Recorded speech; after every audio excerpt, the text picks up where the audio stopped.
Hey all, நான் தான் உங்கள் பத்மினி. இவள் தான் என் அக்கா பத்மபிரியா. எங்கள் 2 பேருக்குமே ரூம்லேயே இருக்க போர் அடிக்குது. எங்கேயாவது போகலான்னு பிளான் பண்ணி பக்கத்தில் இருந்த மர்னா மால் தான் போயிருந்தோம். அங்கே இருக்கிற டைம் ஜோன் போய் கேம் விளையாண்டுட்டு ஜாலியாக சண்டே முடிக்கலான்னு போகணும். அதுக்கு முன்னாடி ஃபுட் கோர்ட் பார்த்தனால சரி போய் முதல்ல டாமியை ஃபில் பண்ணுவோம், அதுக்கப்புறம் போய் கேம்லாம் விளையாண்டுட்டு ஃபன் பண்ணலாம் சொல்லிட்டு ஃபர்ஸ்ட் சாப்பிட்டுட்டு இருந்தோம்.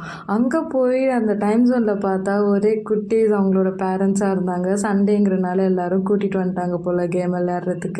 எங்களுக்கு இதில் எங்கே போய் விளையாடுறது, நம்ம இன்னொரு நாள் பார்த்துக்கலாம் சொல்லிட்டு வெளில வந்துட்டோம். ஆக்சுவலி அந்த பிளானில் தான் வந்தோம். ஸோ அந்த பிளான் கேன்சல் ஆகிடுச்சுங்கிறனால எங்களுக்கு என்ன பண்ணுறதுன்னு தெரியல. சும்மா வெறும்னு மால் வேடிக்கை பார்த்துட்டு இருந்தோம். அதுக்கப்புறம் அம்மா வீடியோ கால் பண்ணாங்க. பேசிட்டு சேவா டெக்கட்ரான் சூப்பர் மார்க்கெட்லாம் சுற்றி பார்க்கலாம் சொல்லிட்டு போனால் அங்கே ஒரு சில ஓப்பன் கேம்ஸ்லாம் வச்சுருந்தாங்க. அதெல்லாம் விளையாண்டுட்டு அதுக்கப்புறம் கீழே சூப்பர் மார்க்கெட்டுக்கு போனால் அழகழகாக விதவிதமாக ரகரகமாக நிறைய திங்ஸ் இருந்தது. எல்லாமே பார்க்க ஆசையாக இருந்தது. அதுக்கப்புறம் தேவையான திங்ஸ் தேவையில்லாத திங்ஸ் நிறையா இருந்தது. நானும் அவளும் இது எனக்கு வாங்கி தெரியும், அது எனக்கு வாங்கி தெரியும்னு மாறி மாறி போட்டி போட்டுட்டு சொல்லிட்டு சுற்றி பார்த்துட்டு இருந்தோம். அதுக்கப்புறம் அங்கே நான் ஒரு பீம் பேக் பார்த்தேன். எனக்கு பீம் பேக் ரீசெண்டாக ரொம்ப பிடிச்சிருந்தது. என்னோடய பேச்சுலர் ரூம்லேயும் நான் வாங்கி வைக்கலாம் தான் பார்த்தேன். சரி, இன்னும் இருக்க போகிறது 1 இயர், அது எதுக்கு அதுக்கப்புறம் ஷிஃப்ட் பண்ணும்போது இதுக்கு அதுவும் நிறைய திங்ஸ் ஆகிடுமேன்னு சொல்லிட்டு நான் வாங்கலை. அப்புறம் என் அக்கா ஸ்லிப்பர்ஸ் நிறையா பார்த்துட்டு இருந்தா.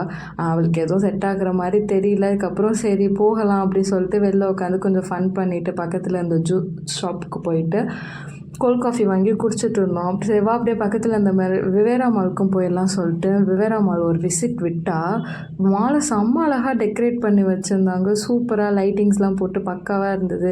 ஸோ அப்படியே ஃபோட்டோஸ் வீடியோஸ்லாம் எடுத்துகிட்டு ஜூடியோக்குள்ளே நுழைஞ்சிட்டோம். ஜூடியோஸில் எந்த ட்ரெஸ் பார்த்தாலும் அழகாக இருக்குது, எந்த ஸ்லிப்பர் பார்த்தாலும் நல்லா இருக்குது. ஸோ நமக்கு வேணுங்கிறத மட்டும் எடுப்போம் அப்படின்னு இவளோட ஸ்லிப்பர் பயணத்தை எங்கேயும் தொடர்ந்துட்டு வந்தா.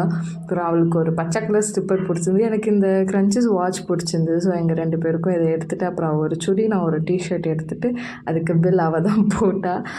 அவள் தலையில மிளகா அரைச்சிட்டு நானும் அவளும் அங்கேருந்து கிளம்பிட்டோம். அவ்வளோதான் கைஸ், டூ சப்ஸ்கிரைப், பாய்.